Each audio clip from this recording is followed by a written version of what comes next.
오늘 아침에 갑자기 컴퓨터 프린터가 속을 새겨가지고 제대로 프린터를 못 했습니다.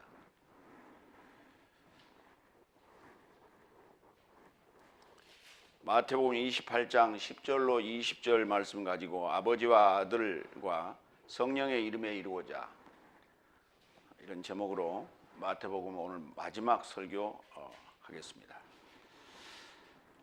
첫 번째 대지로 마태복음 28장 10절로 15절 말씀 가지고 예수스의 죽음을 훔쳐갔다고 공동 결의하다.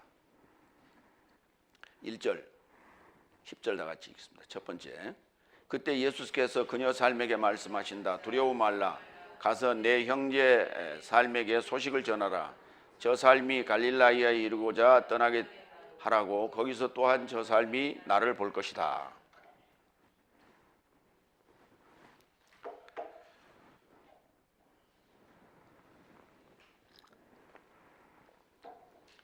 예수님께서 부활하시고 나서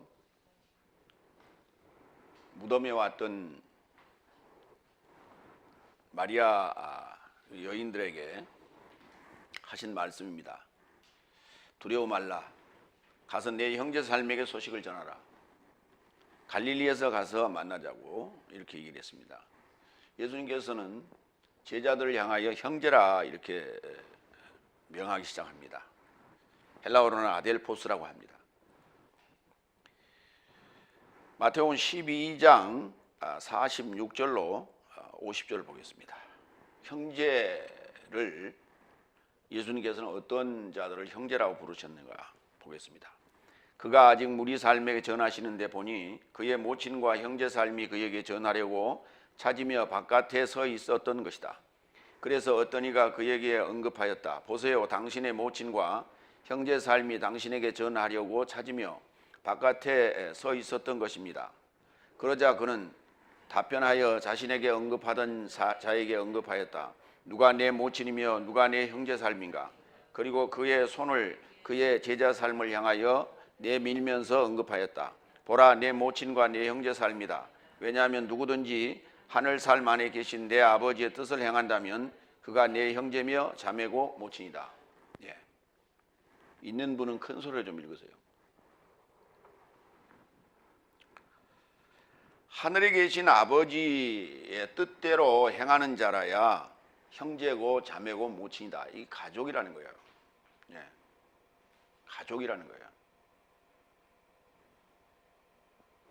교회 공동체는 마찬가지로 가족과 같은 그런 입장입니다.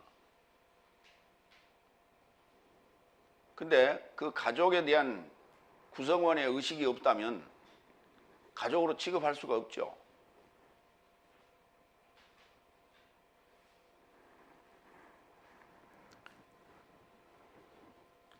아버지의 뜻대로 살아가는 자들이라면 그들을 가족이라고 불러요. 그리고 형제며 자매며 모친이다 이렇게 불렀어요.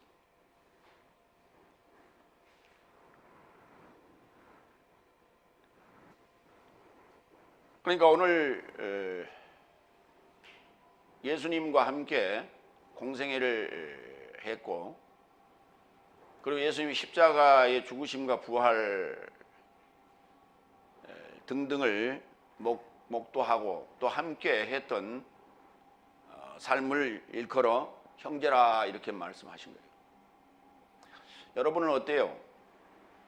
우리 교회 공동체 일원으로서 가족같이 생각을 하십니까? 나 여러분에게 좀 묻고 싶어. 가족인지 아닌지. 말씀을 들으러 왔다는 것은 한 가정에 소속된 구성원으로서의 책임과 의무를 다 해야 돼요. 근데 그렇지 못한다면 그건 가족이 아닙니다. 오늘 예수님께서 12제자를 부르셨는데 그 중에 한 사람은 가족이 아니었습니다. 가룟 유다였습니다. 그는 자기의 이속을 챙기다가 결국은 예수를 팔아넘기고 운명을 달리했어요. 결국 우리는 교회에 나온다는 것은 한 교회 공동체로 있다는 것은 영생을 위한 목적을 가지고 가는 거예요. 다 같이 우리가 영생의 목적지를 향해서 가고 있다면 가족의식을 가져야 됩니다. 근데 말씀이나 들으러 왔다. 그거 도적놈이에요. 말씀은 어디서든 들을 수 있어요. 우리 인터넷에서 들을 수 있고. 그러나 그렇게 듣는 자와 우리가 교회 일원으로서 참여하는 자하고는 다릅니다. 히브리서 2장 11절로 13절. 거룩하게 하시는 자와 거룩함을 받는 삶이 모두 하나에서 나왔으니 이러한 이유로 저 삶을 형제라 초청하길 부끄러워 아니하시고 말씀하시되 내가 주의 이름을 내 형제 삶에게 통보하고 내가 주를 교회 중심 안에서 찬송할 것이요 또다시 내가 저와 접하여 설득할 것이요 또다시 보라 나와 훈유가 삶이 하나님께서 주신 삶이다. 형제라고 하는 것은 하나에서 나왔다. 그러니까 모양은 다르고 사는 것도 다르고 직업도 다르지만 우리가 추구하는 목적, 추구하는 목표는 같다는 거예요. 그러니까 하나님의 뜻대로 살아가는 그 목적이 같은 자들을 우리는 형제라 이렇게 부르는 거예요. 마찬가지예요. 자매라는 말도 같은 개념입니다. 그래서 저는 이걸 다 통틀어서 가족이라 이렇게 말했어요. 그래서 내 형제 삶에게 소식을 전하여 갈릴리에서 보자. 예수님의 사역은 갈릴리로부터 시작합니다. 그리고 본격적인 예수님의 교육은 산에서부터 시작합니다. 그리고 산에서 산상수훈을 말씀하셨고, 그리고 8장 마태복음 8장에서 산을 내려와서 평지수훈 곧 실습 과정을 거치게 됩니다. 그리고 예수님께서 십자가에 죽으시고 부활하셔서 오늘 다시 갈릴리 산에서 제자들을 보자고 합니다. 뭐 하려고 거기서 보자고 했을까요? 시작이 했으면 마무리도 해야죠. 그 마무리가 졸업식이에요.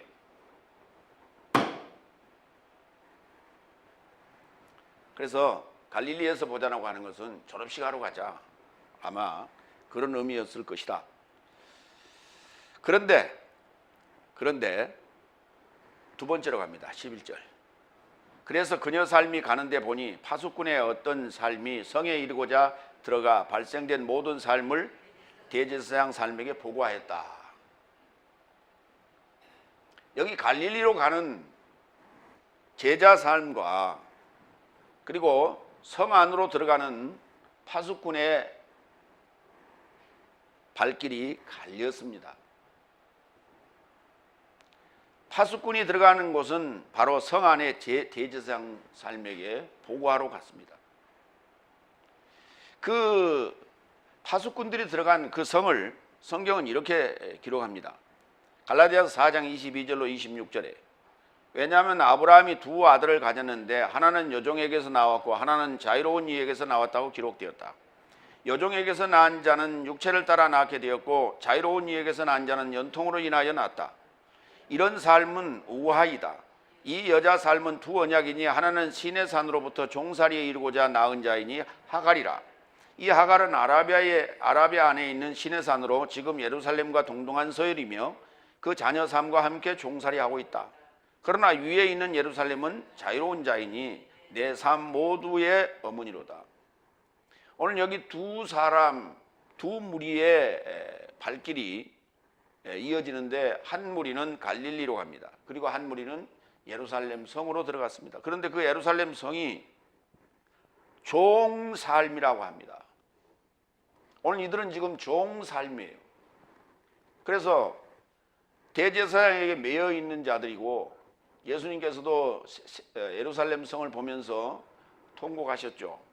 이 돌 삶이 이 돌에서 노임을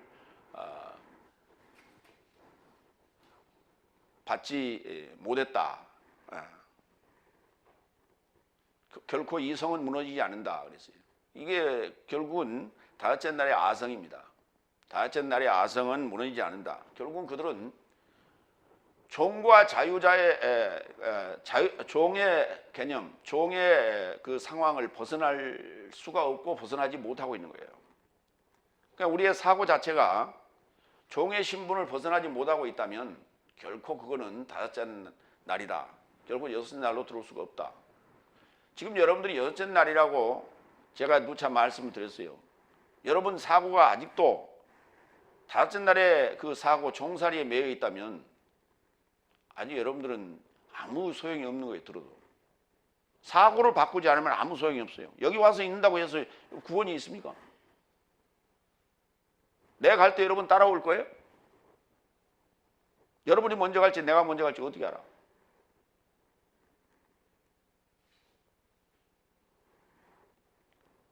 같이 한 무리 한 장소에 있다 하더라도 생각이 다르면 가족이 아닌 거예요.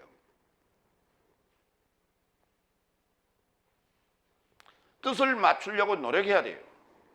그것이 내가 생명의 길이라고 하는 것을 인식했다면 뜻을 맞추려고 노력해야 돼요. 그렇지 않으면 나하고 다르다면 굳이 여기 와서 있을 이유가 없는 거예요. 생각이 다른데 뭐하러 와 있어요? 생각이 다르다는 얘기는 목표가 다르고 뜻이 다르다는 얘기예요. 그건 가족이 아닙니다. 가족이라는 게 뭐예요? 어려울 때 돕고 즐거울 때 같이 즐거워하고 슬플 때 같이 슬퍼하는 거 아니에요? 그게 뜻이 한 마음 한 뜻이어야만이 그게 가능한 것이지 서로의 의견 차이가 있고 뜻이 다르다면 그거 불가능한 일이에요.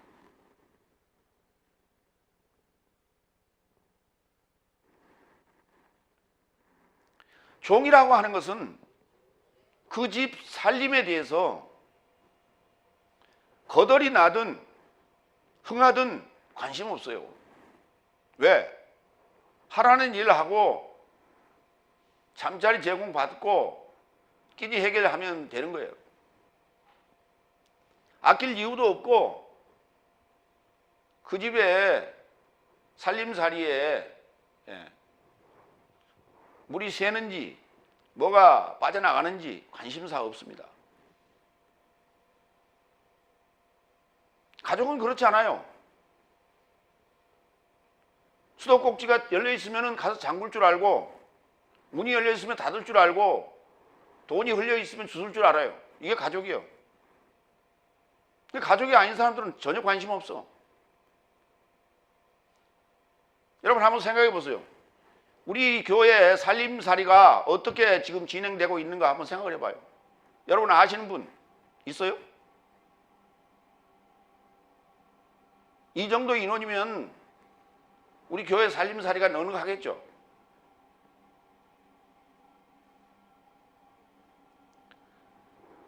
세 살 먹은 애들도 알아요. 근데 관심이 전혀 없어. 목사님이 밥을 굽는지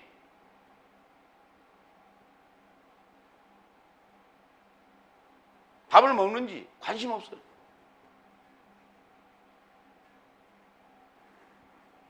그건 가족이 아니에요. 그건 종의 신분입니다. 자유자라고 하는 것은 할 일을 본인이 알아서 하는 거예요. 하라면 하고 안 하라면 안 해요. 근데 가족이 아닌 사람은 하라고 해도 하지 않아요.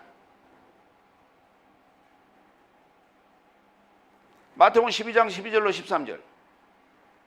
그리고 예수께서 하나님의 성전에 이루고자 들어가셨다. 그리고 성전 안에서 사고 파는 모든 삶을 내쫓으시고 환전상 삶의 상과 비둘기 파는 삶의 의자를 뒤집어 엎으셨다. 그리고 저 삶에게 말씀하신다. 기록된 바 나의 집은 기도의 집이라 초청될 것이다. 그런데 네 삶은 그것을 강도 삶의 소굴을 만들었다. 강도 삶의 소굴이에요.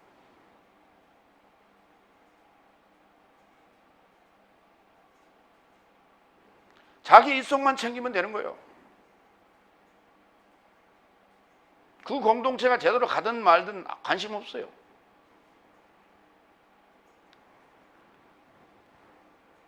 오늘 지금 파수꾼들은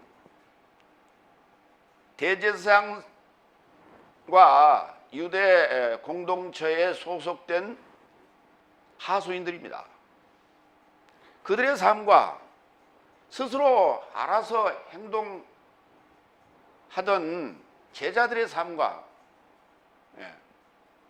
우리가 비교할 필요가 있다.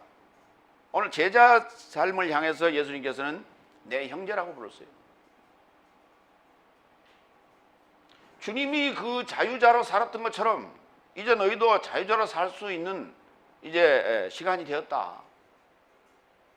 여러분 스스로 자유자라 칭할 수 있어요? 성경이 말하는 자유자라는 건 뭡니까? 성경에 대해서 다 이해하고 알고 있다 이 말이에요. 그리고 성경의 뜻대로 다 이루어졌다, 완성되었다 이 말이에요. 그게 자유자예요. 자유자 그러니까 내 마음대로 하는 거, 내 그냥 뜻대로 살아가는 거, 그게 자유자라고 하는 게 아니에요. 세 번째, 12절 13절. 그리고 소집되어 장로 삶에 결합하여 공동 결의를 취하고 군병 삶에게 충분한 은전 삶을 주면서 말하되 내 삶이 자고 있는데 그의 제자 삶이 밤에 와서 그들을 훔쳐갔다고 네 삶은 언급하라. 참 멋진 계획입니다. 예수님의 시체가 사라졌어요. 그걸 보고받은 대제사장 삶은 장로 삶을 소집했어요. 원로 회의 비상 소집이 이루어진 것이죠. 그리고 결정한 내용은, 결의한 내용은 뭐냐? 은전으로 입막자 이거였습니다.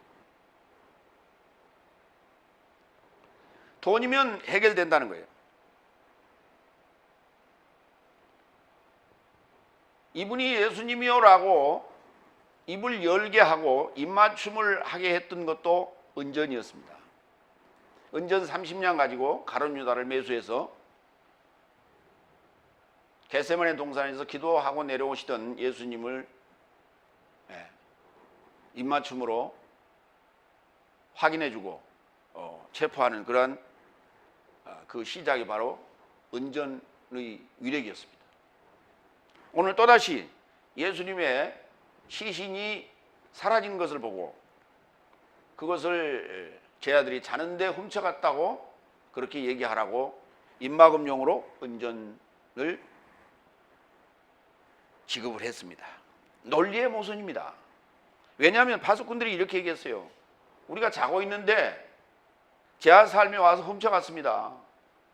자고 있는데 훔쳐간 지 제아 삶이 왔는지 훔쳐갔는지 예수님이 부활했는지 어떻게 알아요? 자고 있는데. 자다가 깨보니까 제아 삶이 훔쳐가더라 라고 얘기한다면 이해가 될 수 있어. 그런데 자고 있는데 제아 삶이 와서 훔쳐갔습니다. 논리의 모순이에요. 자고 있는데 와서 제아 삶이 예수님의 시체를 훔쳐가는데 그걸 막으려고 했더니 여차여차하게 이렇게 우리에게 상해를 입히고 강탈해 갔습니다 라고 한다면 또 이해가 될 수도 있어요.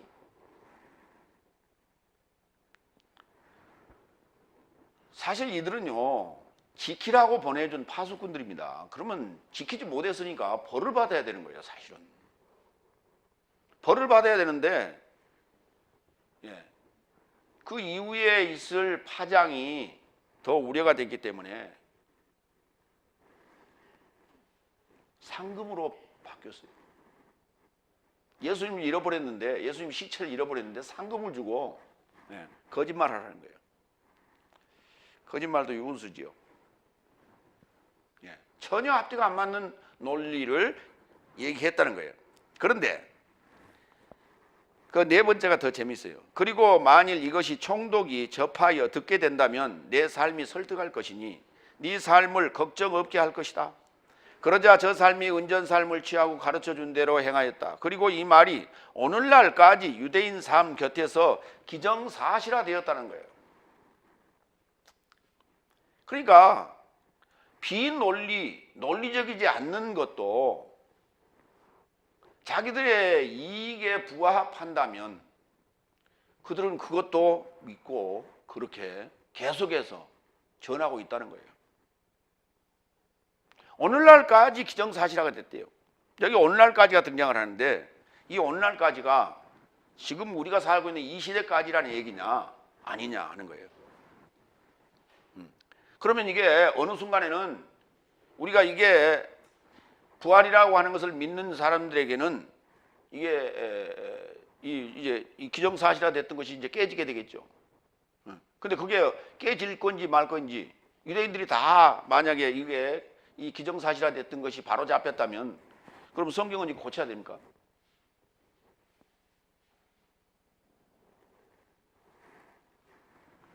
그러니까 오늘날까지라고 하는 것이 대단히 중요한 의미를 가지게 된다는 거예요. 가롯 유다도 유대인이었어요. 유다인, 가롯 유다, 가로진 유다였어요. 예. 가로진 유다도 그는 여섯째 날이죠. 유대인 삶도 언제까지? 일곱째 날까지. 근데 여기에 사용된 이 까지라는 단어가 메크리라는 단어를 썼어요. 메크리테스 세메론 그랬어요. 그래서 오늘날까지 그랬는데 까지라는 단어가 전치사가 3개가 있어요. 메크리, 아크리, 헤오스. 이 메크리라고 하는 것은 최종적인 어떤 때까지를 얘기할 때 사용돼요. 그러니까 메크리라고 하는 것은 그렇게 사용됐는데 보세요. 그러면 아크리와 헤오스가 쓰인 데를 좀 볼까요? 고린도후서 3장 14절로 16절. 그러나 저 삶의 지각이 둔하여져 옛 언약의 낭독으로 그 같은 베일이 벗겨지지 않고 오늘날까지 그때는 시작점이 없는 어느 시점까지를 지칭할 때 아크리라는 단어를 써요. 오늘날까지 머물러 있으니 어떤 베일도 그리스도스 안에서 폐지된다. 그러니까 그리스도스 안에 들어가기 전까지를 지금 오늘날까지라고 거기 얘기했어요. 15절. 그러나 오늘날까지라도 모세가 낭독된다면 베일이 그 마음을 덮고 있도다. 여기에서 오늘날까지는 헤오스라는 단어를 또 썼어요. 이것은 뭐냐면 모세가 낭독되어진다면, 모세의 글이 낭독되어진다면 그런 얘기예요. 그러면 그 마음을 덮고 있다 그랬는데 그때 오늘날까지는 언제부터냐? 언제부터 언제까지냐? 넷째 날부터 다섯 날까지를 얘기하겠죠. 16절. 그러나 주를 향해 돌이키는 때엔 베일이 제거된다. 주는 영이시니 주의 영이 계신 곳에는 자유가 있다. 오늘 여기는 자유자를 자유자가 우리의 갈 길이고 우리의 목표예요. 그리스도 예수 안에서 우리는 자유를 얻는 거예요. 목사님, 나는요 자유도 싫고 종도 싫고 다 싫습니다. 그러니까 내 멋대로 하겠습니다.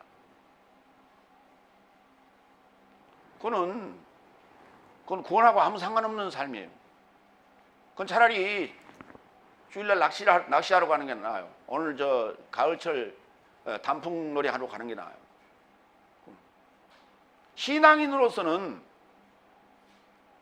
신앙인으로서의 자유자와 종을 얘기하는 거예요.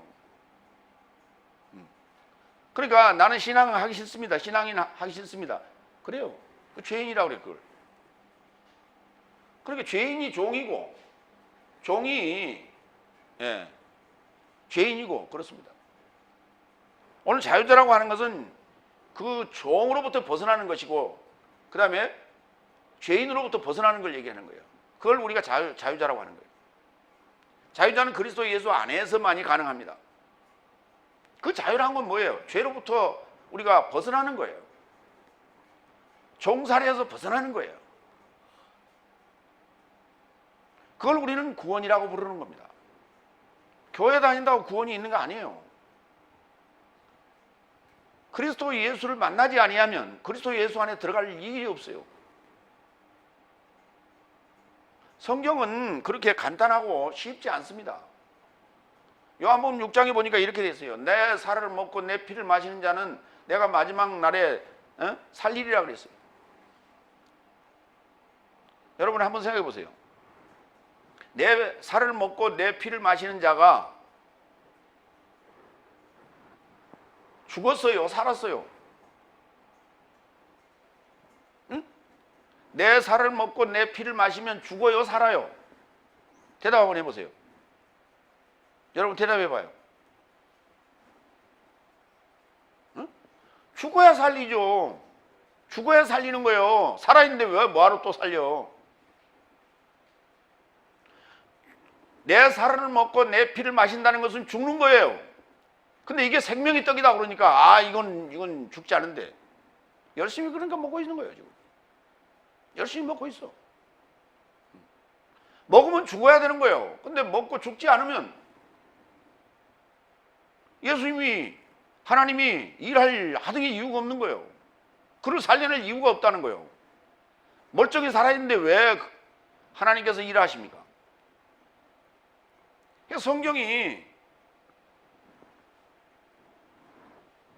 성경은 이치고 성경은 과학이에요. 성경은 로고스라고 그래요. 성경이 로고스인데 로고스는 이성적이고 과학적인 거예요.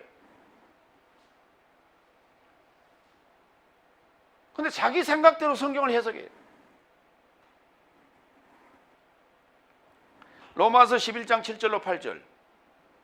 오늘날 그런즉 무엇이냐? 이스라엘이 찾는 것을 얻지 못하였고 택함 받은 자가 얻었고 그 남은 삶은 완악하여졌다. 이와 같이 기록되었으니 하나님께서 저 삶에게 무감각의 영과 보지 못할 눈과 듣지 못할 귀를 오늘날까지 주셨다.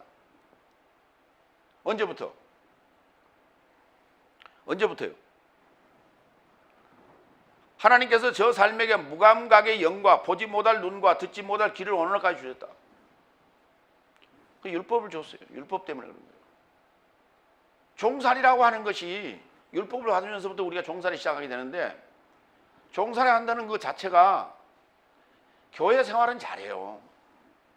자유자로 놓으면요 교회 생활 엉터리로 합니다. 지 마음대로 해요. 나는 여러분을 자유자 만들기 위해서 교회 나오라 했고 설교하고 있는 것이지 여러분을 종 만들려고 내가 하지 않습니다. 근데 아무리 얘기를 해도 안 들어.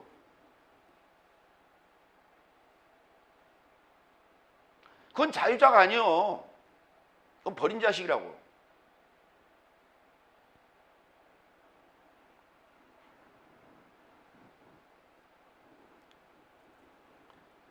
부모가 자식이 지멋대로 살아가는데 그 자식을 관심 가져요? 내버려 두지? 오든지 말든지. 저녁에 늦어도 들어오는 오든지 말든지 관심 없어요. 자식이라고 다 배 아파서 낳았지만 큰 자식들은 자식이라고 다 자식이 아닌 거예요. 부모의 뜻대로 살지 않은 자는 자식이 아닌 거예요. 어쩔 수 없이 호적이 있으니까 자식이라고 말은 하지만 그건 자식이 아닌 거예요. 자식의 도리를 해야 되는 거예요. 하나님의 자녀도 마찬가지예요. 자녀의 도리, 자녀에 합당한 그 명분이 사라지면 하나님의 자녀가 아닌 거예요. 여러분이 하나님과 무슨 피가 섞였어요? 여러분이 하나님의 아들이라는 무슨 증표가 있어? 어디가 있어? 우리가 하나님의 아들이라고 하는 것은 명분이에요. 명분이 사라지면 하나님의 아들이 아닌 거예요. 그래서 자기 멋대로 살면서 그게 하나님의 아들이라고 우겨. 하나님의 아들이 아닌 자가 어떻게 구원받았다고 얘기할 수 있어요?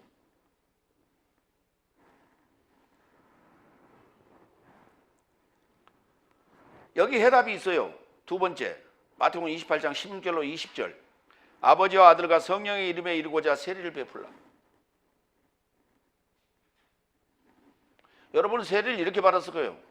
넷째 날 성부와 성자와 성령의 이름으로 세례를 베푸노라. 세례를 주노라. 그렇게 받았죠. 그 근거가 바로 여기 마태복음 28장 19절에 근거해서 지금 그렇게 세례를 베풀었을 거예요. 세례와 관련된 의식에 보면 그렇게 돼 있어요. 성부와 성자와 성령의 이름으로 세례를 주노라. 아멘. 그렇게 목사님이 선포한다 이렇게 돼 있어요. 그리고 우리 개혁 성경에도 그렇게 돼 있어요. 예. 아버지와 아들과 성령의 이름으로 세례를 주고 이렇게 돼 있어요. 그래서 그렇게 세례를 받았기 때문에 이 구절에 대해서 추호도 여러분은 의심이 없어요. 오늘 이 문제를 해결하고 합니다. 다섯 번째, 16절 17절. 그래서 11 제자 삶이 예수께서 저 삶에게 명하시던 산에 이르고자 갈릴라에 이르고자 가게 되었고 저 삶이 그를 알아보고 그에게 경배하였다.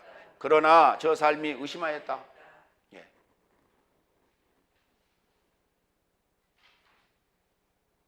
참 예수님 마음씨도 참 좋으셔요. 수제자인 베드로가 예수를 3번이나 부인했고요. 예수님 십자가에 못 박히셨을 때 그곳에 그 십자가 밑에 찾아온 자는 아무도 없었습니다. 마리아 아들 뵙기는. 그럼에도 불구하고 예수님께서는 갈릴레에서 보자. 그렇게 전해라 하고 막달라 마리아한테 부탁을 했고요. 그리고 갈릴라이아 그 산에서 산상수훈을 선포하시던 그 산에서 오늘 만났습니다. 그리고 제 아들은 여상이 그 전에 예수님처럼 예수님께 경배했어요. 그러나 갑자기 문득 이런 생각이 들었죠. 아니야, 며칠 전에 주님은 돌아가셨지. 근데 왜 여기 계시는 거야? 진짜야 가짜야? 누가복음에는 제 아들이 있는 그 다락방에 예수님이 갑자기 문도 열지 아니하고 나타나셨어요. 도마가 얘기합니다. 네, 진짜요. 내가 그 창 자국에 손가락을 넣어보고 나서야 내가 믿겠소 했어요. 우리는 그 도마를 의심 많은 도마라고 얘기합니다. 그러나 도마의 행동은 맞는 행동이었습니다. 확인해야 됩니다. 진짜인지 가짜인지 확인해야 됩니다. 오늘 우리가 하나님 말씀을 탐구하고 하나님 말씀을 듣고 그것이 맞는 말인지 틀린 말인지 제대로 써 있는 건지 아닌지 확인해야 됩니다. 아무도 확인하지 않아요.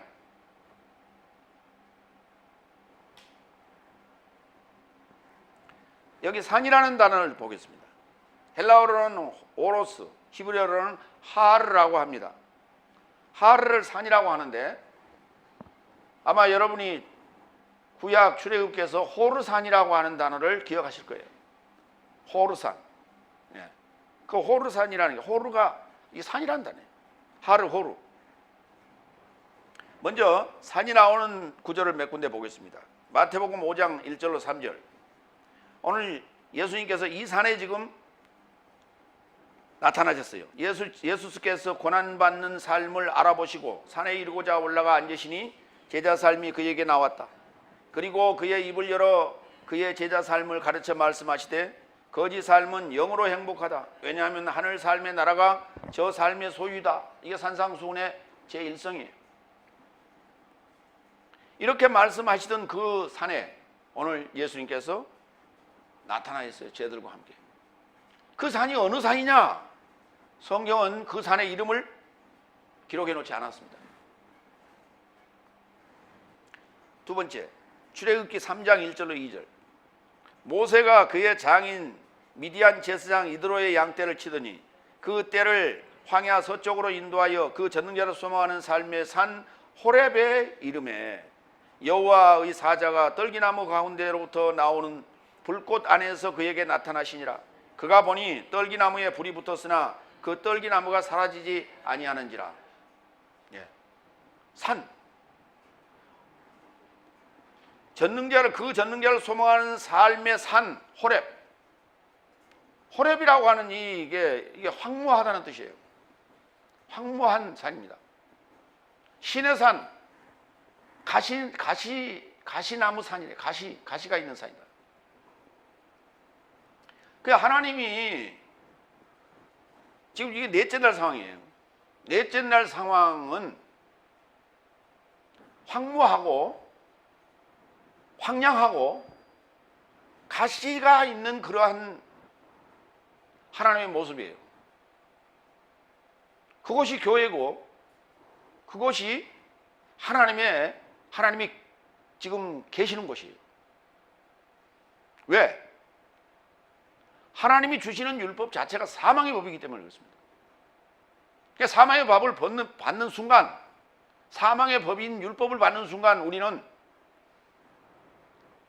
이제부터 죽었구나. 이제부터 내가 종살이 하는구나. 이제부터 내가 노예로 살겠구나. 이런 생각이 들어야 되는데 사람들은 이렇게 고백합니다. 내가 처음 교회에 나가서 성경책을 딱 받았는데 정말 내가 감동을 해가지고 눈물을 흘렸다고. 그 정상이 아니에요. 비정상이에요.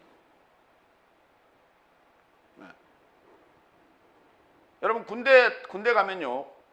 군대 훈련소에 딱 들어가게 되는데 그때 훈련소 배치가 되는 순간 입고 있던 사복을 싹 벗습니다. 그리고 군대복으로 갈아입습니다.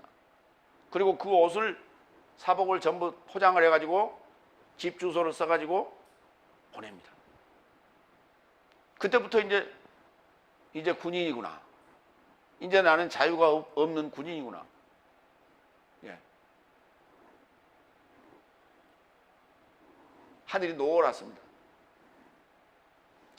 예. 그때부터 집합! 엎드려 뻗쳐! 앞으로 굴러 뒤로 굴러 시작합니다. 예. 세상에서 사회에서 잘 나가던 사람들도 군대 들어오면 별 볼 일 없어요. 모두가 다 통일돼야 돼요. 잘난 자도 못난 자도 다 통일돼야 돼요. 다 뛰어가면 뛰어가야 되고 밥 먹으라면 밥 먹어야 되고 일어나라면 일어나야 돼요. 군대예요. 그 총살이에요.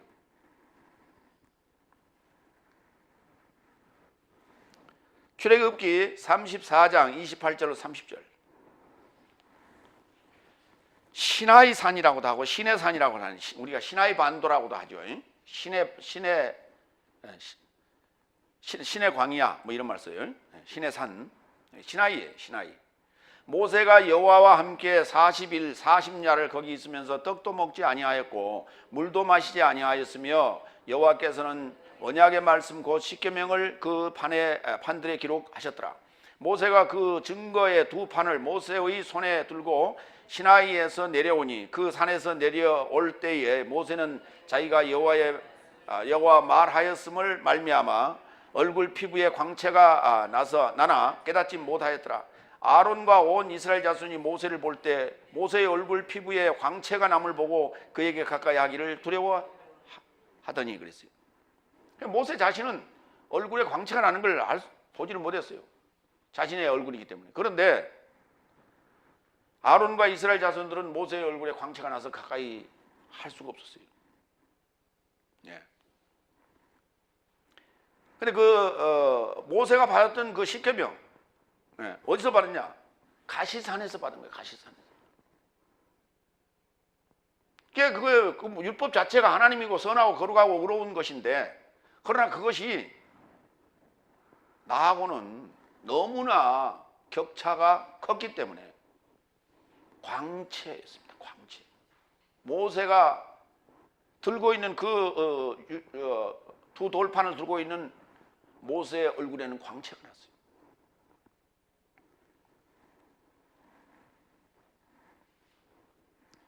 이게 어디서 받아왔냐? 산에서 받아온 거예요. 그러니까 우리나라 사람들, 우리 무속인들의 입장에서는 산이 곧 그들의 터전이에요. 어디가 명상이냐? 어디가 영상이냐? 그렇게 얘기를 해요. 그런데 기독교인들은 또 어디가 성상이냐 또 그래. 그래서 기도빨이 잘 듣는 곳을 우리는 성산이다. 서울 근처에 있는 삼각산이 기도빨이 잘 듣는데 거기 능력봉. 어떤 사람들은 또 충청 사람들 계룡산으로 간대. 계룡산은요, 거기가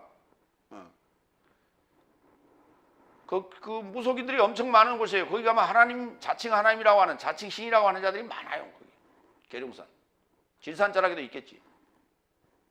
무속인들이 주로 성산으로 여기는 곳은 백두산이어야 되는데, 백두산은 북한에 있어 갈 수가 없으니까 태백산을 그들의 기도, 최고의 기도처, 가장 센 신이 거기서 산다, 있다, 이렇게 여기고 있어요. 그래서 무속인들은 무속적인 사고에 보면 산신령이라고 그러죠. 산신령. 그 산신령이라고 하는 그 개념이 그냥 나온 게 아니고 성경적인 거예요, 사실은. 왜? 구약에 산에서 하나님 만나는 거예요. 산에 가서 하나님 만나는 거예요.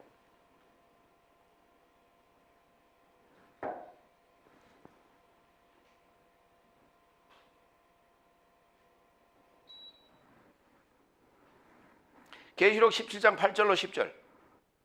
네가 알아보았던 짐승은 미완료로 있다가 현재는 없으나 무저갱에 올라갔다가 멸망에 이르고자 물러가기로 의도하니 땅에 접하여 안주하는 삶이요 세상이 내던져짐으로부터 생명의 책을 접하여 이름 삶이 기록되지 못한 삶이 미완료로 있다가 현재는 없으나 이 말 짐승을 보고 경이로워할 것이다.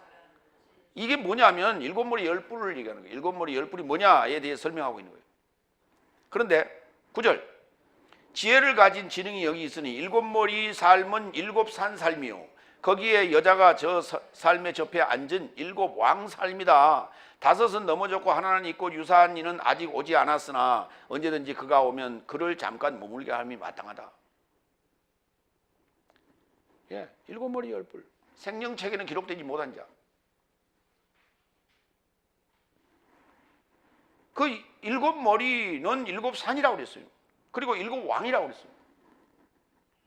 그러니까 하라는 단어가 히브리어로 하라는 단어가요. 하가 접두되어 있기 때문에 관사로 볼 수도 있죠. 그 머리 이렇게 말할 수 있어요. 그 머리. 그 머리. 우리는 노랫말에 이런 말이 있어요. 산할아버지 구름 모자 썼네, 이런 노랫말이 있어요. 그 할아버지라고 해요. 할아버지라고. 산을, 높은 산을. 근데 그 높은 산을 왜 할아버지 머리털 잡으러 올라가는 거예요? 왜 산을 왜 올라가? 에베레스트 산, 그 높은 산 뭐하러 올라갔다 그게 그 실종되고, 얼마 전에도 그 등반하다가 실종돼서 사고가 났잖아요.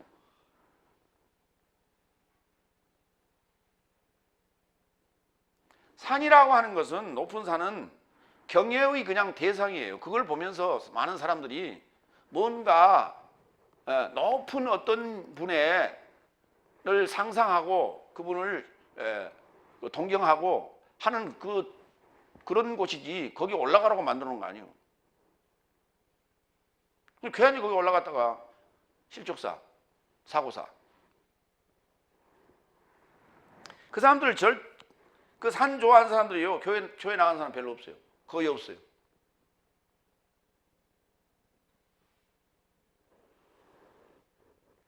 여러분은 아마 학교 다니면서 배웠던 그 책에 보면 큰 바위 얼굴이라고 하는 그 높은 그 바위 산을 조각을 해가지고 그 위대한 인물들을 조각해 놓은 그런 거 아마 보셨을 거예요. 그게 산이라고 하는 건 모든 사람들이 이렇게 우러러 보는 그런 위치에 있고, 이 방향에서 볼 수도 있고 저 방향에서 볼 수도 있어요. 보는 각도에 따라서 그 모습이 여러 가지 모습으로 달라져요. 그러니까 호렙산이라 하기도 하고 시내산이라 하기도 하고 그렇게 부르는 거예요. 그게 어느 쪽에서 보느냐에 따라서 그 이름이 달라지는 거예요. 이게 왕이요. 그러니까 예수님께서 지금 정상의 입장에서 제 아들에게 말씀을 가르쳤고, 그리고 오늘 이제 정상의 위치에 온 그들에게 졸업식을 하시려 오늘 갈릴라야의 그 산 위에 지금 계시는 거예요. 그 시작이 있으면 완성이 있는데 그 완성이 바로 정상에 도달해야 돼요. 그래서 오늘 예수님께서는 제 아들에게 하산하라. 이거 하시려 지금 산에서 보자고 한 거예요. 하산하라. 여러분 많이 들어봤을 거예요. 하산하라. 그 스승이 제 아들을 열심히 가르쳐 놓고 이제는 이제 마지막 이렇게 무예를 스승하고 겨루잖아요. 그래서 스승하고 무예를 겨루면서 스승이 일부러 져주는 거예요. 야, 이제 나는 너에게 더 이상 가르칠 게 없다. 그러니 하산하라. 아닙니다. 저는 아직도 더 배워야 됩니다. 그러니까 복음을 하나 주면서 이놈 가지고 가서 불의를 처단하고 거기에 정의를 세워라. 그러니까 이제 그 복음을 들고 울면서 내려오잖아요. 산으로. 막 그런 얘기예요. 그 성경이 뭐 저 먼 나라 얘기가 아니라 우리 생활 속에 있었던 것이고 우리가 이해할 만한 그런 내용들이 구약에도 있고 신약에도 다 있어요. 예. 근데 우리는 그것을 진짜 그 산에서 산에 있으면 좋긴 좋죠. 예. 맑은 공기 마시고 맑은 물 마시고 거기서 그 나무에서 나오는 좋은 성분들 마시고 그렇기 때문에 건강이 좋아요. 정신 맑아지고. 6번째 18절 그리고 예수께서 저 사람에게 다가가 전하여 말씀하시되 하늘 안과 땅에 접해 모든 권한이 나에게 주어졌다. 권한이 이 양을 받았다. 하늘과 땅의 전결권. 내가 이제 하늘과 땅의 전결권을 가지고 있었다. 공생의 3년 반 동안에는 아버지의 사자로서 증언자로서의 삶을 내가 살았다면 내가 이제 부활하고 난 다음에는 하늘과 땅의 전결권을 가졌다. 내가 곧 하나님이다 이 말이. 내가 곧 하나님이다. 그러면 이 권한을 너희에게 주겠다는 거예요. 이게 오늘 예수님께서 오늘 졸업식을 거행하시는 이유예요. 졸업식 한다는 얘기가 무슨 말이에요? 우리가 여러분에게 다 모든 것을 다 가르쳐 줬으니까 여러분들도 부족함이 없도록 더 앞으로 연구하고 또 알지 못하는 자들에게 그 배운 것들을 갖다가 잘 활용하라. 이거 아니에요. 이거 졸업식 하는 거 아니에요. 요한복음 5장 26절로 27절. 왜냐하면 아버지께서는 그 자신 안에 생명을 가진 것처럼 아들에게도 이와 같이 그 안에 생명을 갖도록 맡기셨다. 그리고 그가 사람의 아들이기 때문에 그에게 심판할 권한을 맡기셨다. 자, 심판은 누가 한다고요? 인자가 합니다. 사람의 아들이 하는 거예요. 저 보이지도 않는 저 하나님이 하시는 게 아니고요. 사람의 아들이 심판하는 거예요. 네. 그럼 심판한다는 게 뭐예요? 이게 뭐예요, 이게? 여기가. 응? 여기가 바로 심판대예요. 강대상이 심판대.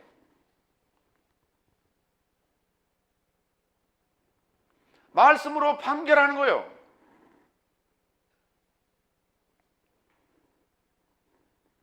근데 머리만 커가지고 들으려 하질 않아. 들으려고. 심판의 대상이 여러분이지 심판 대상은 밖에 있는 자들이 아니에요.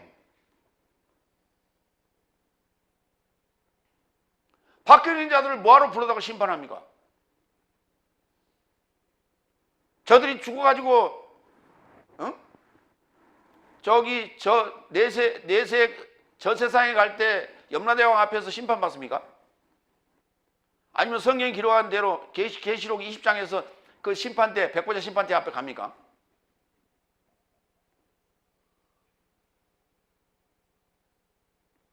우리의 지금 기독교인들의 사고가 신과 함께하고 똑같아. 그게 무속이거든. 무속과 불교에서 하고 있는 그 사후에 일어날 일들이에요. 근데 기독교 달라질 게 하나도 없어요. 그렇게 기록되어 있지 않는데 그거하고 비슷하니까 그런 줄 알고 그냥 뭉개고 넘어가는 거예요.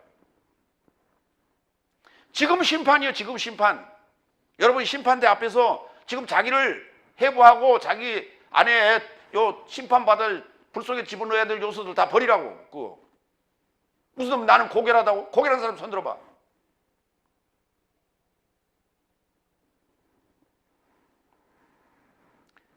지금 설교 듣는 이 순간이 심판대 앞에 있다고. 근데 심판대 앞에 있다고 생각하는 사람 한 사람도 없어. 여섯째 날이고 일곱째 날이고 다 다섯째 날도. 그러니 내 안이 어떻게 정결해지냐고. 어떻게 거룩해져.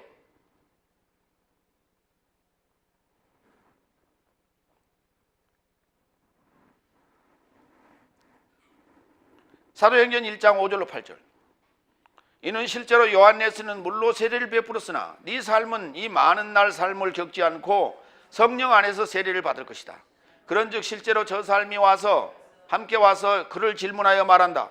주여 이 기간 안에 이스라엘로 나라를 독립하십니까? 그러자 저 삶을 향하여 언급하시되 아버지께서 자기 권한 안에 두신 때와 기간 삶을 네 삶은 알지 못한다. 그러나 네 삶을 접하여 성령이 오면 능력을 받을 것이요 예루살렘 안에서 그리고 유다야와 사마리아 모두 안에서 그리고 땅의 최후까지 나와 증인 삶이 될 것이다. 자, 성령 세례를 받게 되면 아버지로부터 내가 권한 이양을 받은 하늘과 땅의 모든 것을 판결할 수 있는 그 판결권을 정결권을 가진 너와 함께 간다. 함께. 그러니까 그 부활의 주님과 함께 있는 증인이라면, 성령을 받은 자라면 그가 바로 심판주예요. 심판주. 그가 판결자라고. 오늘 사도들에게, 제자들에게 이 판결권을 주겠노라고 지금 얘기하는 거예요. 지금 그게. 그러면 그들이 이미 졸업장 받았죠. 그리고 오순절 성령을 받게 되면 그때부터 사역 시작 들어갑니다. 판결자의 권한을 온전히 받고 사역 들어가는 거예요. 일곱째 날 사역 들어가는 거예요. 성경은 일곱째 날 더 이상 여덟째 날이 없어요. 일곱째 날이 전부야.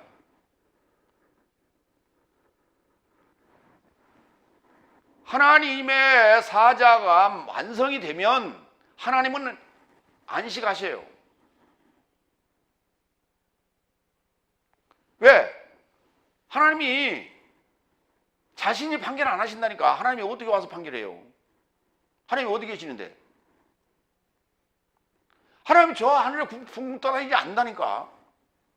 하나님 내 안에 있어. 내 안에 하늘에 계신다고. 내 안에 하늘. 근데 우리는 저 하늘에 붕붕 떠다닌다고 착각하고 있어. 저 하늘에 어느 별에 있다고? 누가 그래? 가본 사람 있어요? 성경 어디에 어느 별에 있다고 써 있어? 별 상상을 다 해. 차원이 달라요. 지금 이 우주 공간은 3차원이에요. 아시겠어요? 우리 지구나 저 토성이나 저 태양계 밖이나 다 3차원이라고. 물질계. 하나님 물질계가 아니에요. 그렇기 때문에 이 물질계에 안 계셔요. 하나님은 본래 우리 안에 계셔요. 시로 넣어놨어. 다 각자에게.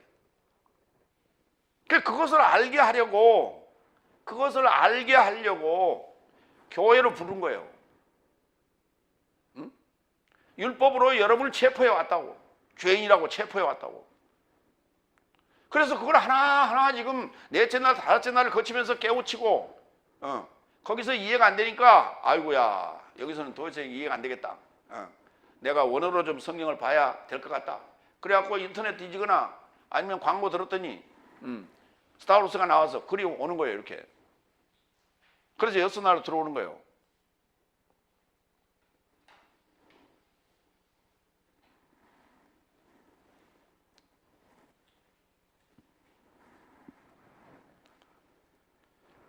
그래서 우리가 이제 여기서 듣고 내 의식이 깨지고 주님을 만나고 주님과 만난다라고 하는 게요. 우리가 이 공부를 통해서 깨달음을 통해서 알아가는 거예요. 그 이치와 방법을 이성적으로 과학적으로 설명해내는 거예요. 이게 성경은 신화적인 얘기가 아니에요. 근데 전부 신화적인 얘기, 기사와 이적, 신비한 걸로 전부 다 포장해놨어 지금. 신화적인 게 아니라니까. 그리고 철학적인 게 아니에요. 말장난이 아니에요. 실제고 현실이에요. 그 실제고 현실인 것을 증명해내야 돼. 증명해내야 되는 거예요. 과학적으로 입증해내야 되는 거예요. 그것이 안 되는데 무엇을 믿어? 믿음이 실제가 돼야 된다. 신화적인 것만 믿고 앉았어. 그 실제가 되려면 논리적이어야 되는 거예요. 이성적이고 논리적이고 과학적이어야 되는 거예요. 근데 어느가 하나 과학적이지 않는데 아직도 거기에 빠져 있어.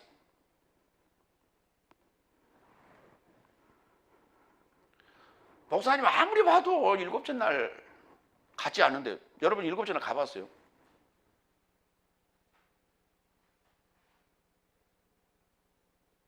보이는 세계라고 그랬어요? 안 보이는 세계라고 그랬어요? 제가 안 보이는 세계라고 그랬잖아요. 그 세계를 안 가본 사람이 어떻게 판단을 내려요? 그러니까 다섯째 날의 사고방식, 그 신화적인 사고방식으로 가지고 그 눈으로 보는 거예요. 이걸.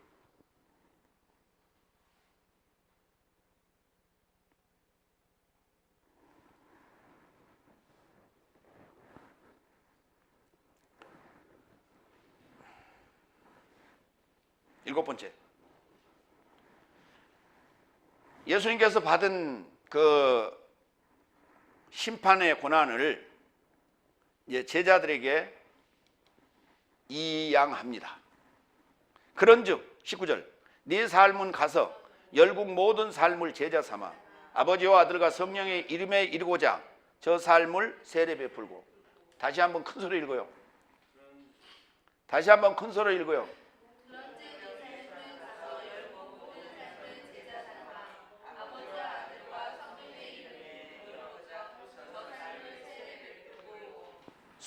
아버지와 아들과 성령의 이름에 이르고자라는 말이, 이르고자가 에이스라는 전치사인데, 이 에이스라는 전치사가 뭐냐면 아버지와 아들과 성령의 이름화 하라고. 이름화.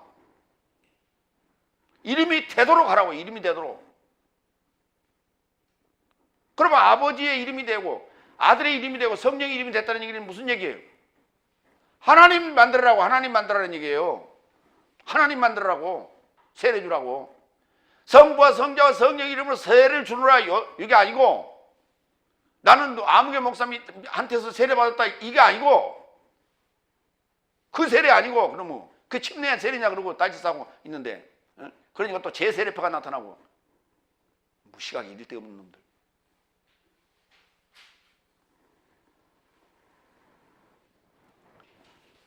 제자 삼는다는 거가 뭐냐? 세례 베푼다는 게 무슨 말이냐? 세례 베푼다는 말은, 물 세례 베푼다는 건 물에다가 잠겨버리는 거예요. 수장시키는 거예요. 죽이는 거예요. 나의 옛삶을, 다섯째 날까지의 삶을 물에다 수장시키고 여섯째 날로 거듭나는 거예요. 이걸 세례라고 하는 거예요. 뭐에 그 들어갔냐 빠졌냐 물로 튀겼냐 이게 아니고. 로마서 6장에 그랬잖아요. 세례라는 게 뭐예요? 장사 지내는 거라고. 나의 옛삶을 장사 지내고 내가 거듭나는 거예요. 그걸 세례라고 그러는 거예요. 그럼 성령 세례는 뭐냐? 여섯째 날에서 일곱째 날로 거듭나는 거예요. 그때는 물이 없으니까, 물 필요 없으니까. 다섯 날까지만 물이 필요하니까 물 세례가 있는 것이고, 여섯째 날에서 일곱째 날로 가지 물이 없어요. 거기는. 그렇기 때문에 성령 세례예요. 그래서 계시록 21장에 보면 내가 새 하늘과 새 땅을 보는데 바다는 없더라 그랬잖아요. 물이 없는데 바다가 있을 리가 없지.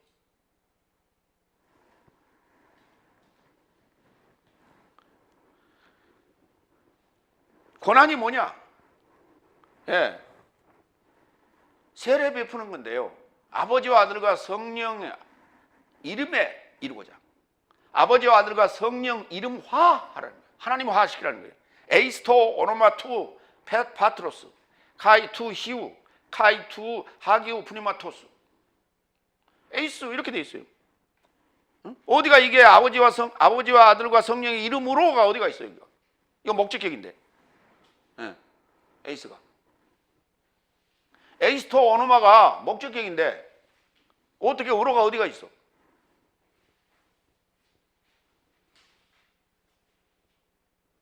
성경은 철저하게 지금 과학적인 논리에 의해서 쓰여놨어요.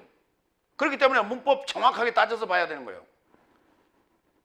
근데 공부하기 어렵다고요? 어렵게 가르치니까 어렵지. 쉽게 가르치는 사람은 쉬워. 그러니까 논리적인 사람은 빙빙 잡아 돌다가 와요. 스타로스까지 와. 근데 비논리적인 신화적인 사고가 안에 가득 차 있는 사람들은 안 와. 어딘가 빠져서 거기서 허우적거리고 앉았어.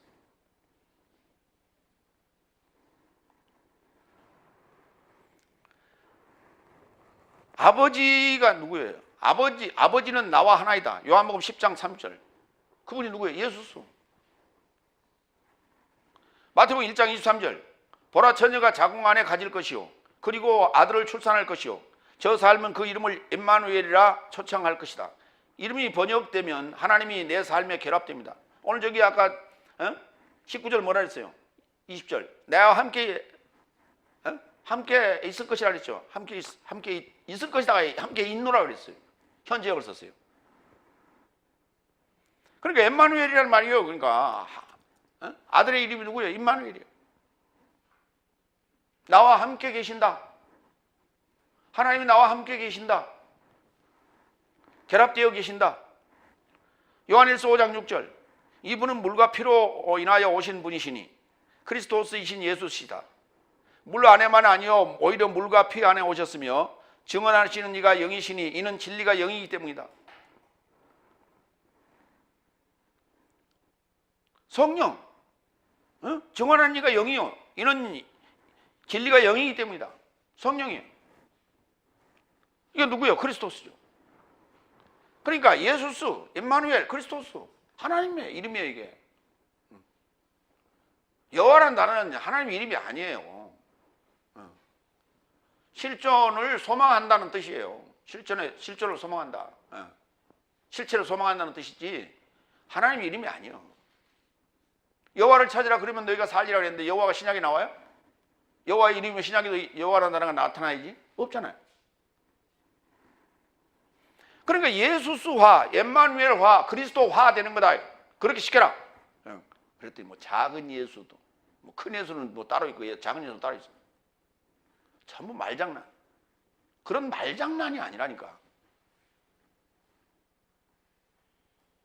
내 살을 먹고 내 피를 마시라고 그랬잖아요. 그럼 죽는 거예요. 그리고 사는 거예요.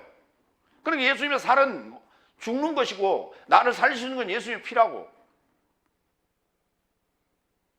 예수님 말씀이 로고스예요. 그 말씀이 십자가에 매달린다고. 그래서 십자가의 도라, 십자가의 말씀, 호로고스 투 스타우루, 십자가의 호로고스, 십자가에 달린 말씀. 그리스도와 하나 되는 거예요. 이거를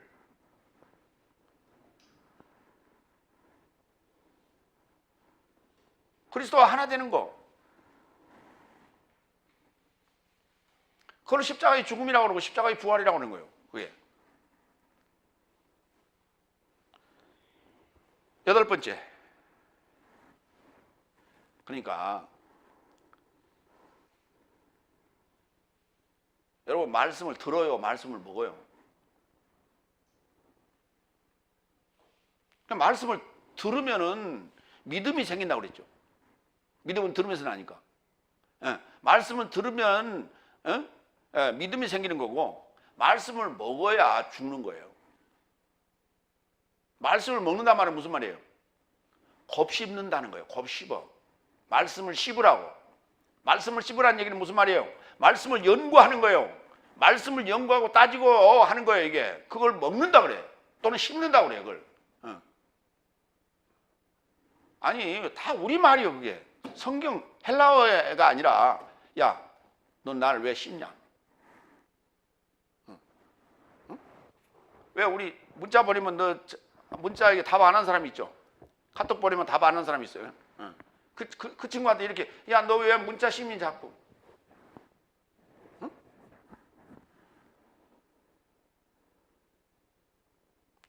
그냥 반사적으로 하면 돼. 답장. 근데 꼭 씹어보니까 이걸 답을 할까 말까.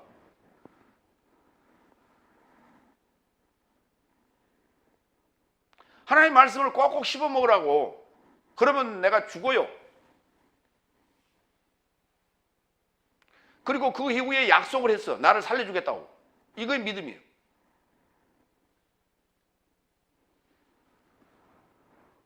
그랬더니 아니 그걸 어떻게 씹어 먹는데요? 지 살을 어떻게 씹어 먹어? 요한복음 6장에 나온 얘기예요. 근데 오늘 날은 또 그걸 이해하기를 이렇게 이해해야 돼. 나는 하늘로부터 온 산떡이다 그랬더니, 아, 예수님 말씀 먹으면 안 죽죠. 영생하죠. 그럼 마지막 날에 살린다는 얘기는 무슨 말이에요? 아, 그거 죽은 다음에 참 멋지게 해석 잘해요.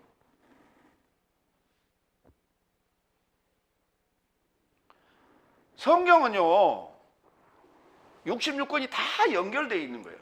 그러니까 어딘가에 답이 있어요. 그래서 이미 그 전에 답을 내놨어요. 어디서? 요셉이 보디발의 아내의 모함에 의해서 옥에 갇혔을 때 그때 두 사람을 만나죠. 바로의 떡 관한 장과 술 관한 장. 근데 그들이 꿈을 꿨다고 이제 꿈 얘기를 하니까 요셉이 해석을 해줬어요. 떡 관한 장은 바로의 생신날 너 죽을 것이고, 술 관한 장은 바로의 생신날 너는 이제 사면이 될 것이다. 근데 그 예언대로 됐어요. 그러니까 떡이라고 하는 것은, 살이라고 하는 것은 먹으면 죽는 거예요. 그게 술은 사는 거예요. 이 얘기가. 그 예수님이 나는 내 살은 떡이요 내 피는 음료라 그랬다.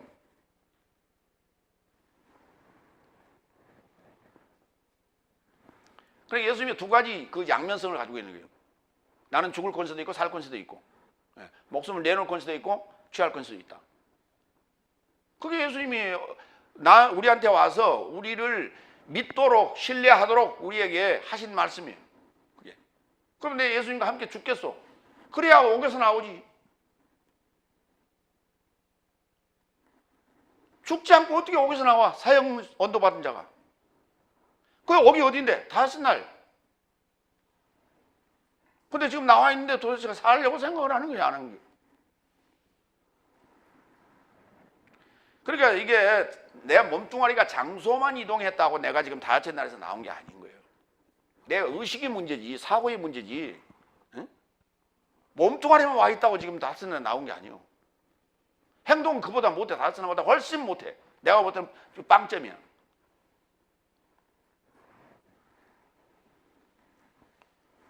여덟 번째, 20절. 내가 네 삶에게 분부한 모든 삶을 간수하도록 저 삶을 가르쳐라. 그리고 보라, 나는 내세의 공동완성까지 모든 날 삶을 네 삶에 결합하여 있다 그랬어요. 현재 내가 네 삶에게 분부한 모든 삶을 간수하도록 저 삶을 가르쳐라. 가르쳐 지키게 하라가 아니라. 그러니까 지금 자기들 필요한 대로 해놨어. 가르쳐 지키게 하라 그래놓고 가르쳐 놓고 왜 안 했어요? 내가 시킨 대로 했어요, 안 했어요? 그거 봐, 안 했지. 그러니까 안 되지. 그래야 기도가 응답이 되겠어요. 갔다가 잘 갖다 때려붙여. 간수하도록 저 삶을 가르치라고. 하나도 잃어버리지 않도록 66권의 성경 말씀을 간수하도록 가르치라고. 간수하도록 가르치라고. 잃어버리도록 가르치는 게 아니라 간수하도록.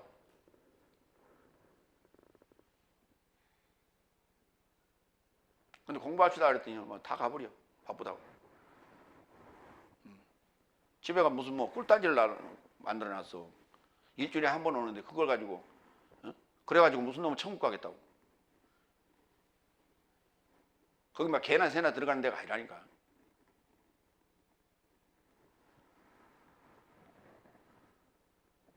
이 땅 위에서 증언자, 증인으로서의 삶을 살기를 원치 않으시면은 그냥 다섯째 날로 가시는 게 좋아요. 가서 재밌게 신앙생활 하다가 교회 생활 하다가 가는 게 좋아요. 일곱째 날이라는 게 뭐냐 하면 선생 노릇 하는 거예요. 심판주, 가르치는 자, 심판하는 자의 삶을 사는 거예요. 공부하지 않는 자가 어떻게 판결을 합니까? 판사가 됩니까?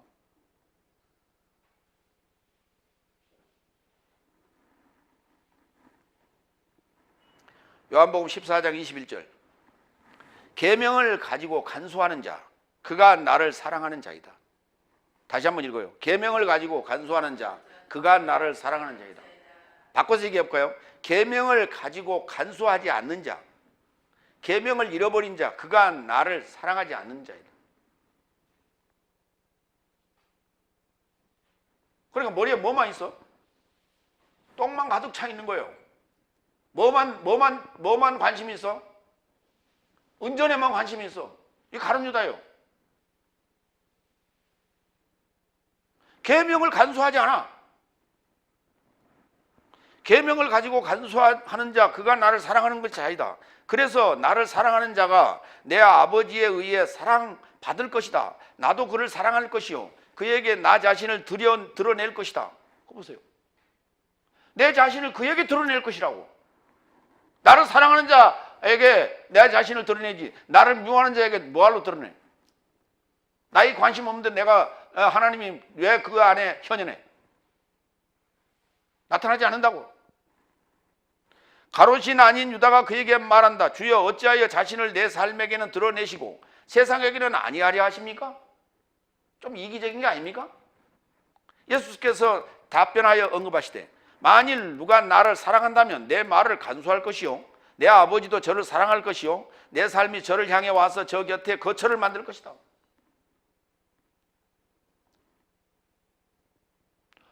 함께 사는 것이고 하나님의 집이 되는 것이라고. 사랑하지 않는 자하고 둘이 하면 원수하고 둘이 살아봐, 집에서. 네? 한 집안에 살아보라고 원수하고. 행복해 나날이? 깨가 쏟아져요? 네? 매일 아침에 하트가 막 이렇게 나와? 그래 안 그래? 하나님 나라는 사랑하는 자끼리 사랑을 나누는 얘기예요. 내 안에서 아버지와 주님과 사랑하는 얘기예요. 사랑을 나누는 얘기, 깨가 쏟아지는 얘기라고. 응? 고소한 얘기라고. 고소한 얘기. 여러분 신앙생활 그렇게 했어요? 다섯째 날? 맨날 울고 주여 주여 그러고 살았지? 응? 좀 세게 하면 죽여요. 그렇게 살았잖아요. 다섯째 날. 내가 여섯째 날에 와서 그렇게 살아라고 했어요? 공부하라고 그랬지? 요한일서 2장 3절 5절. 그리고 만일 내 삶이 그의 계명을 간수한다면 그를 알았다는 것을 이로써 내 삶을 알고 있다. 계명 간수한다는 얘기는 뭐라고요? 하나님을 알았다는 얘기예요. 공부했다고 말이에요. 응? 지식으로 갖고 있다고. 그게 하나님을 아는 지식. 지식이 뭔지도 모르면서 지식이 무슨 밥 먹여주냐고. 응? 지가 오늘 아침 먹은 것도 뭐예요? 뭐 먹었어? 응? 지식이요 그게. 녹말도 먹었고 탄수화물도 먹었고 단백질도 먹었고 비타민도 먹었고 나트륨도 먹었고 다 과학이라고. 그게 지식이라고. 그게 오늘 아침에 차 타고 왔죠? 그거 다 지식으로 만든 거예요. 그게 차가 지식 덩어리라고. 다 그게. 옛날에는 그 무식이하고 지식이란 말을 잘 안 썼어. 왜? 하도 무식한 사람이 많아가지고. 근데 요새는 하도 지식이 너무 많아가지고 지식산업 이런 말 많이 쓰죠. 지식정보화 사회 이런 얘기는 한참 전에 얘기예요. 이제는. 근데 아직도 교회는 아직도 잠자고 앉았어. 아직도 신화적인 얘기하고 앉았어. 꿈 같은 얘기. 그를 알았다라고 말하는 자가 그의 계명을 간수하지 않으면 거짓말쟁이요, 진리가 그 자 안에 없다. 그러나 그의 말씀을 간수하는 자는 하나님의 사랑이 참으로 그 자 안에서 완전하게 된 것이다. 이로써 내 삶이 그의 안에 있다는 것을 아노라.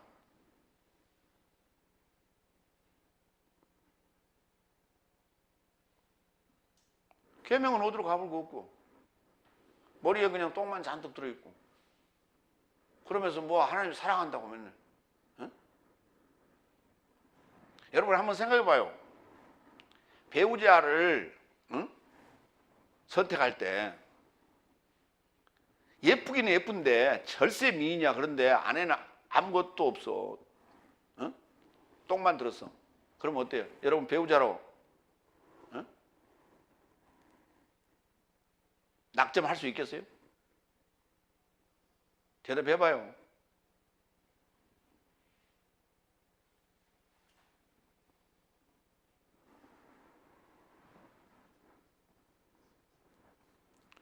그게 우리가 일반적으로 TV를 보면서 나오는 거기에 탤런트들이나 배우들을 보면, 야, 쟤는 참 뭐지? 머리에 든 게 하나도 없냐? 그래. 얼굴은 그냥 반반하게 생겼는데 진짜 머리에 든 게 하나도 없어. 근데 생긴 건 그렇게 썩 미인은 아닌데, 머리에 든 게 많아. 얘기하는 거 보면 막 그냥 영어도 수술 나오고, 지식이 막 얼마나 풍부한지 몰라. 그러면 그때부터 어때요? 사람이? 달리 보여, 달리 보여. 사람이 달리 보여. 사람이 달리 보이는 거예요.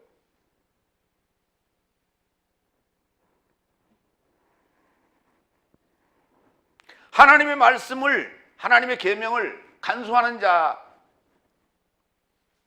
얼마나 멋있어 보여. 어?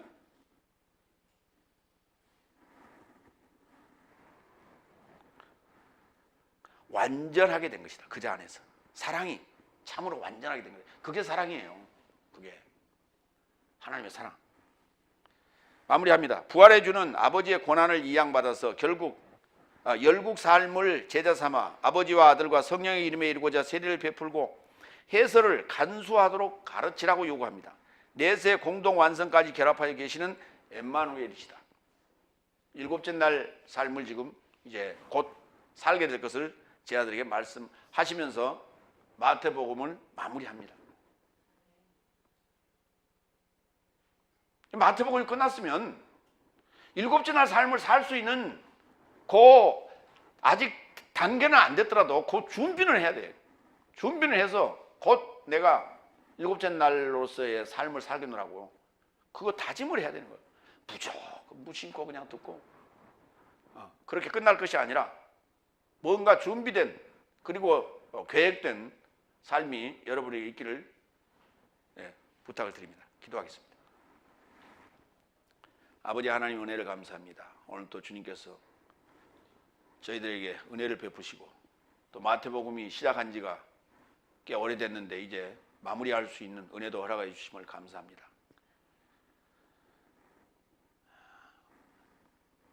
(24년) 전에 시작했던 그 마태복음이 또다시 두 번째 마태복음을 강해하고 오늘 그 마지막 28장을 마무리하는 순간입니다.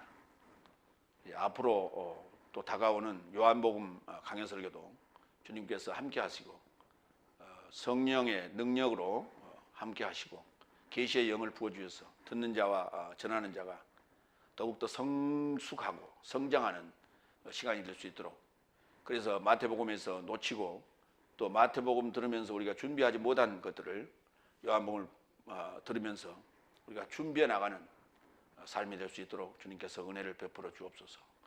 감사하며 그리스도 예수의 이름으로 기도하옵나이다. 아멘.